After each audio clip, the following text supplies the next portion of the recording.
Welcome to the Medium in the Middle podcast. I'm your host, Stephanie, the medium in the middle. This podcast is going to walk you through my journey into mediumship and how I came to realize that I could communicate with souls that have passed over. My adventure started just over a year ago when unusual situations started happening to me. It wasn't until I really started to pay attention to them that it all started to come together. I wrote down everything that I was experiencing this past year in a little black book, and this podcast is going to be a recap of all of those memories leading up to where I am today in my mediumship journey.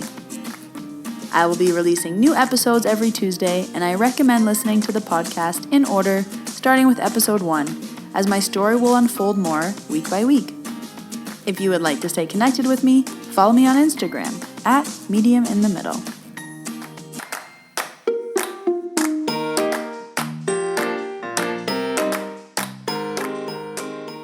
Hello everyone, we're back. I'm back. It's 2020. Happy New Year. I hope everybody had an amazing holiday season. I am so excited for the new year. There are so many things happening, so many things planned, so many things I want to do and accomplish. I am a big write out your goals type of person. I've mentioned this before. I used to work for Lululemon and we used to do goal setting all the time. And they taught us how to do goal setting and they taught us how to attach a timeline to it to make sure that you actually do it. So now, before the new year ends, I like to go back and do a year in review. And I look at each month and what I accomplished each month. And then I write out goals for the new year. And one of my biggest goals for this year is that I want to grow this podcast even more. I know I need to invest more time and I just need to get real with it. So I'm going to be doing a lot of work on this. I'm very excited that you are all still listening to my journey. Episode 19. This is so good. So exciting things happening in 2020. I will keep you posted.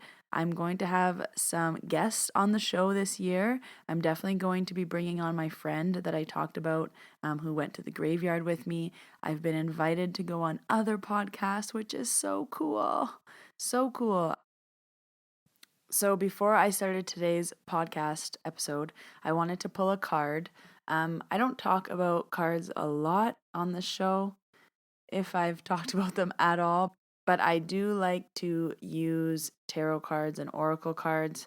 It's not a service that I offer. I just do it for friends or if someone asks or needs something. So I like to pull cards just to ask the universe what I need to know for the day. So I actually got the deck that I'm using today from when I did my Reiki Masters course again this past October. For the course, my Reiki Master brought in a client, I guess you could say, and I was meant to practice on her while she watched me and gave feedback. So after the treatment, she was so happy with my treatment and she felt so good and she wasn't expecting, I think, what happened to happen. So she went up and she got me this deck of cards and I've been using them. They are by Colette Baron Reed and it's called the Enchanted Map. They're oracle cards. So I just pulled card number 7 into the unknown. Trust and all will be revealed. So I want to read the card description for you because it is so fitting for this. It says, life is an adventure and often new opportunities will arise that you won't know how to deal with. This is one of those times. You're required to trust that this new phase will reveal wonders and miracles as you step into unknown territory. Imagine that you are not only a pathfinder but a path maker. Whatever you inquire, trust that you'll be safe. Stay aware as you discover new and marvelous territories and valuable treasures. What a great card for my first episode of 2020. Okay, so now that we've got that all covered, I am excited to jump into this episode. If you are not following me on Instagram, please follow me on Instagram at Medium in the Middle. And if you have not yet, please leave this podcast a rating and a review.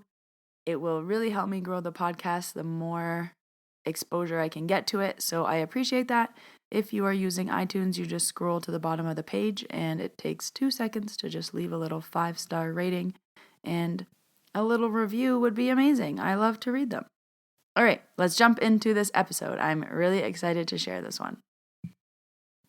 So, in today's episode, I am talking about a story that happened while I was at work. And this episode was actually scheduled for last year, but I was very nervous to release this episode because as we get closer and closer to my story, we're catching up to real life time. And this person is still in my life and I still see them all the time. So I felt that it was only appropriate that I asked their permission before I shared this story.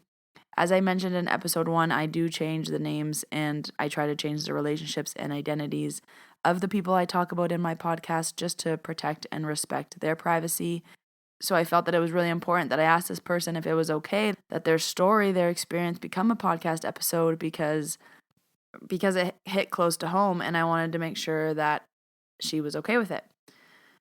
So after discussing with a friend about how I can change this episode to protect everyone's identity, we came up with a really good idea. So now I feel very comfortable in sharing this. So of course, all the details of the story remained the same and unchanged. I am only changing the location of where it happened and the names of the people involved. So let's jump into it.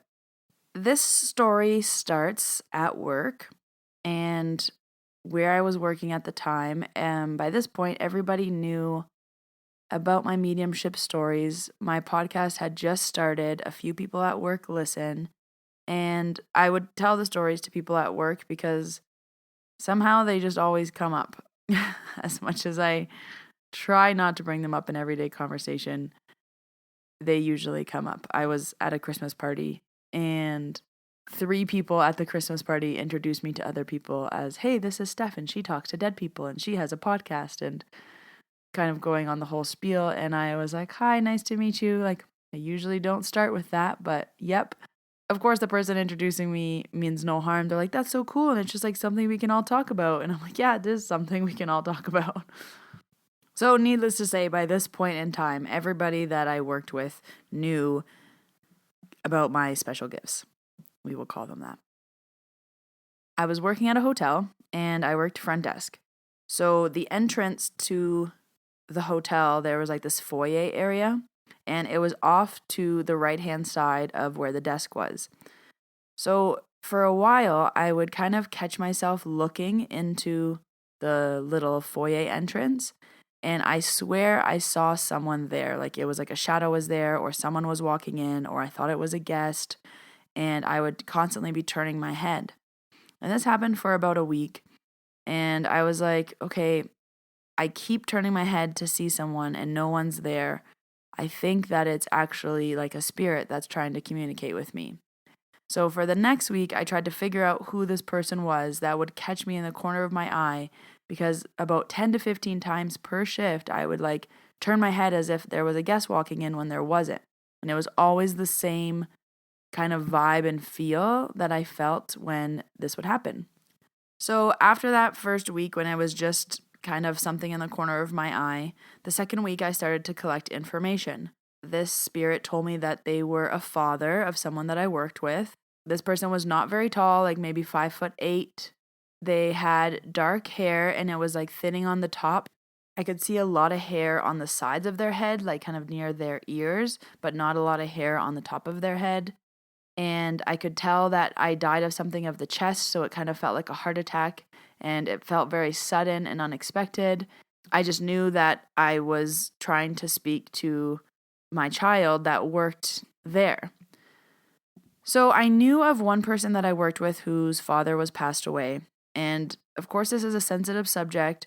We are all at work, so obviously no one wants to talk about this while they're working, and it'll throw off the vibe and the mood, and I really don't like to do that to people. I prefer to do it in private, but sometimes you don't always see people you work with outside of work.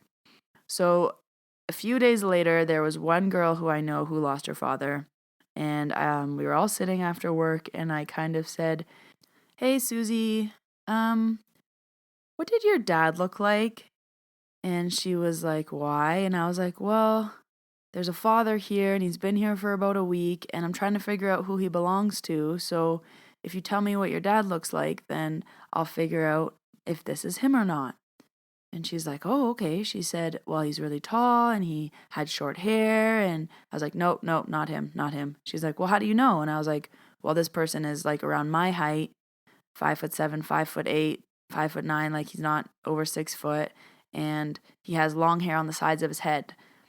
And she was like, oh, okay. She's like, well, then it's not my dad. So after that experience happened where I asked someone who it was, it kind of got around where there was a few other people sitting there and they were all saying, well, Steph, whose dad do you think it is? And I was like, well, I don't know. The only person that I knew whose father was passed away was Susie, and I don't know of anybody else whose father's passed away that we work with. So a few of the girls were all trying to think if there was anybody else, and none of us could think about anyone.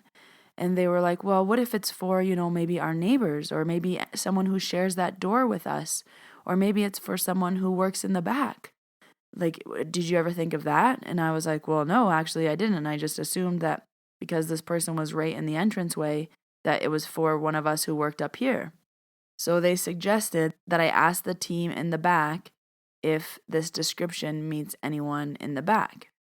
And just the idea of going to the back and asking if anyone on the team that works in the back of house, if it was one of their fathers, really was unnerving because it's not something you really want to bring up.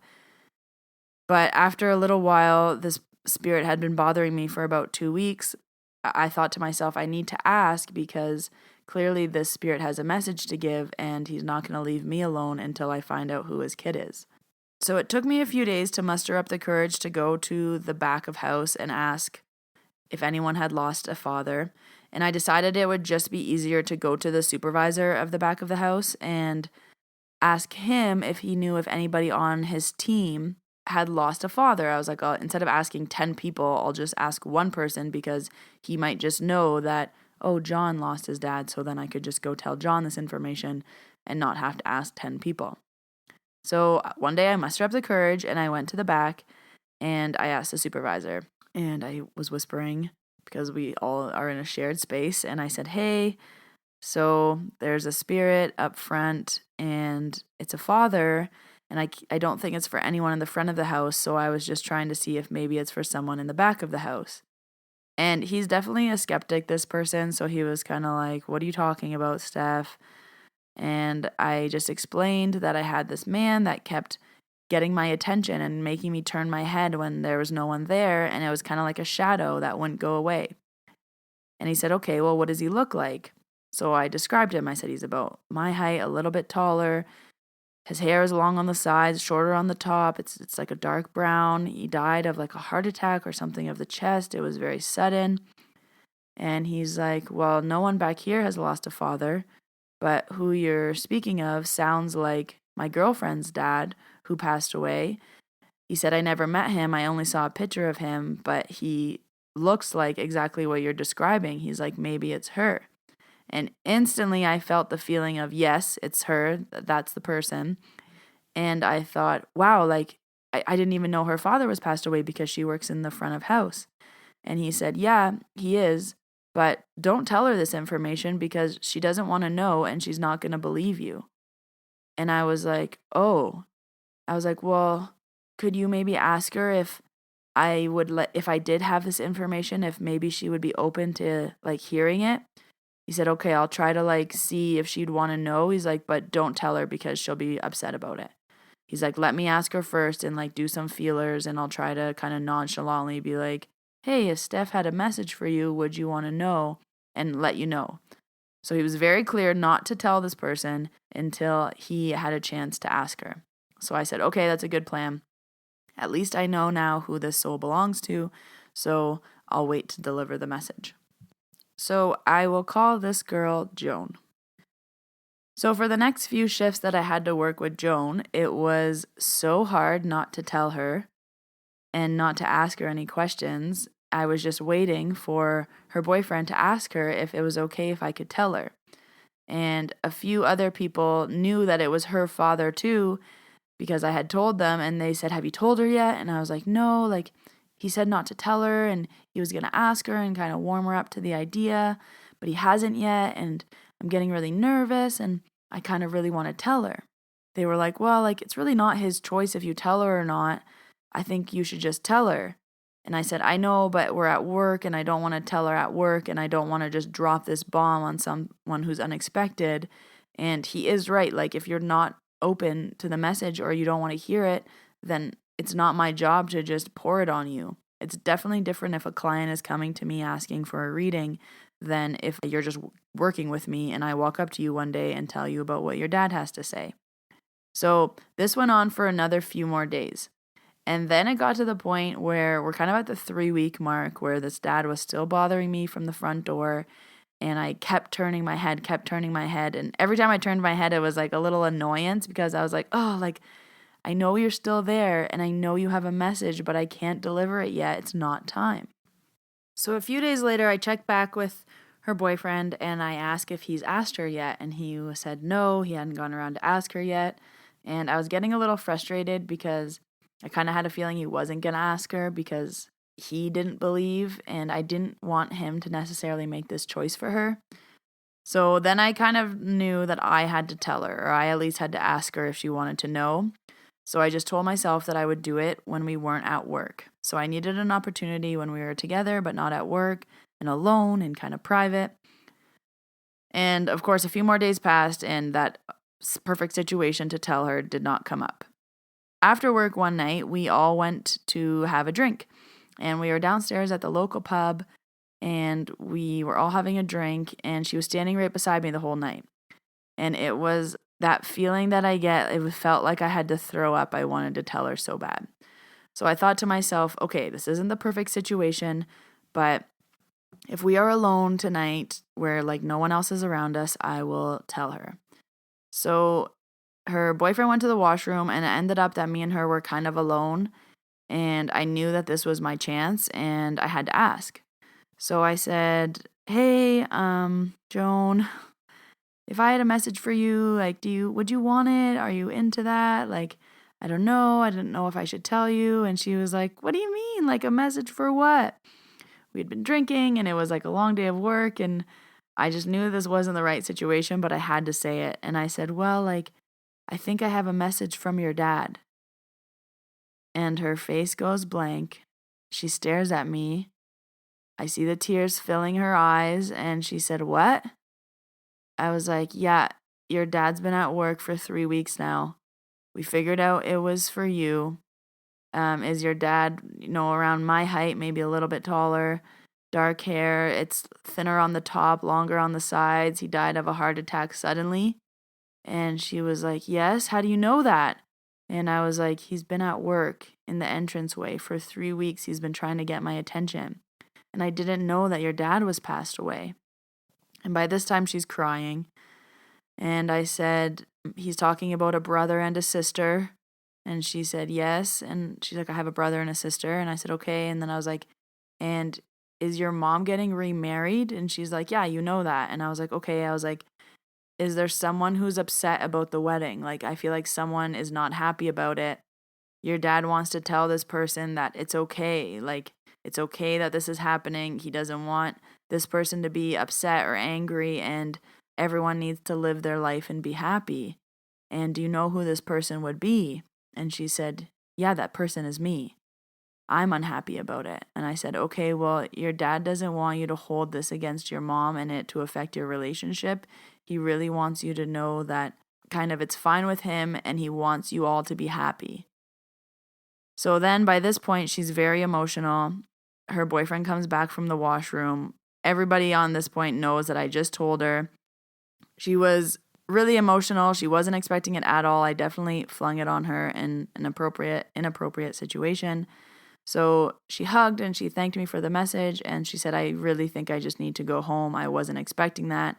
And she was crying. She said she hadn't cried over her dad in a long time. And she maybe just really needed this release. And I said, okay, I'm so sorry. I just really needed to tell you. And it's been so long. And she was kind of like, he's been at my work. Like, he knows where I work. And I said, of course he knows where you work. Like, he follows you. He watches over you. So she left and her boyfriend left with her too. And then I went back to the other people that we work with and they were kind of like, Steph, you shouldn't have done that. Like, this was not the good timing. And I was like, I know, I just really had to say it, and it was on the tip of my tongue, and I was just feeling so nervous, and I got that feeling. So then we decided to go to a different bar. So now we're at a different bar, and I see Joan's sister. And Joan's sister walks up to me and she said, "Oh my God, I heard what happened with Joan. I can't believe our dad came through. Like, he's been at work. He knows where we work. This is incredible that you told her. I know that Joan, like, wasn't really, like, into believing you, but then this happened. She's like, I really believe you. And do you think he'll ever have a message for me?" And she was really happy about it. So this kind of it made me feel a little bit better because I'm like, okay, even though Joan was really emotional right now, like the sister is happy to hear the message, so maybe it's okay. But by the next day, I was still really feeling bad about how I just sprung it on Joan while we're out with friends, and it was not the best timing to tell her. This was probably the worst time I've ever just sprung a message on someone. So I wrote her a message and I just said, "Hey, I'm so sorry for springing that on you, and I know it was bad timing, but I just really needed to tell you, and you really needed to know. If you want to talk about this more, we can. If you never want to talk about it again, we can also do that too, but I just needed you to know." It was the next day and everybody was calmed down, and she wrote me this really nice message back saying that she needed that cry and she didn't know that her dad would be at her work, and it made her feel really good, and it was bad timing, but she appreciated the message. So this was definitely a message that I gave where I didn't feel the best about it because I know that I made someone really emotional in a social situation. But it was a few weeks later, and Joan's aunt was visiting, and she came into work really frazzled, and she said, "Can I just come back in an hour?" And we weren't too busy, and I said, "Yeah, it's fine." She's like, "My aunt's visiting, and we were in this really big conversation, and I had to leave to come to work, and I really just want to go back and finish the conversation." And I said, "Okay, no problem. Come back in an hour." So an hour later, she comes back, and she's much more calm, and I could tell she feels better from whatever just happened. And she said, "So my aunt's visiting." And I said, "Oh, yeah." And she said, "My dad's sister." And I was like, "Oh." She said, "I told her like what you had told me in the message and everything." And it was just like this really emotional time. She's like, she really believes that stuff. And it was really nice for her to hear that message from her brother. And we were just having this really nice conversation about it. And then I had to come to work, but I knew you were working. So then I knew I wanted to go back. And she was like, "Thank you for letting me finish that conversation." And then after she told me that, I felt better about what had happened. I said, okay, if she's sharing with her aunt and her aunt is happy about this message and she was happy to share it and her sister was happy, I feel like it was kind of what I needed to do. And sometimes maybe the situations are going to be hard like this where I need to give someone a message. But I definitely learned a very important lesson that I cannot spring information on people like that. It's my responsibility to make judgment calls of when it's appropriate and where it's appropriate, and also that I don't always need to tell someone something, especially if they're not a client coming in my doors for this. If you are just someone I work with or someone I interact with, you're not asking for these messages, and I need to be very careful and aware of when and where I deliver them. So it ended up being a positive situation, but at the time I had a pit in my stomach for about 3 weeks. And now at work, I don't get that shadow anymore where I turn my head, turn my head, turn my head constantly during work. It's kind of the message has been said, the spirit no longer has to bother me, and this person can rest knowing that her dad is still around. So that is today's episode. I definitely try to control these random messages as much as I can, but they do still happen. And I still think that it's beautiful when spirit sneaks through to get a message for someone who maybe wouldn't go to someone like me to get it. So clearly it's really important, and it shows the connection between souls and how even after people pass away, there is still that connection. So thank you everyone so much for listening to this week's episode. I hope you enjoyed it. We are back on a regular schedule, so every Tuesday I will be releasing a new episode. And please don't forget to leave a rating and a review. If this is your first time listening, welcome. We are far enough in my journey where you don't have to go back and listen to episode 1. If you don't want the whole story, these stories can now be kind of standalone stories if you don't want to know the beginning. But if you are interested in my entire journey, go back to episode 1 and listen from the beginning. I talk about the very first time this happened and my story leading up to today. I'm happy to be back on the microphone. I'm excited for what 2020 is going to bring, and I look forward to more episodes. Have a great week. Bye.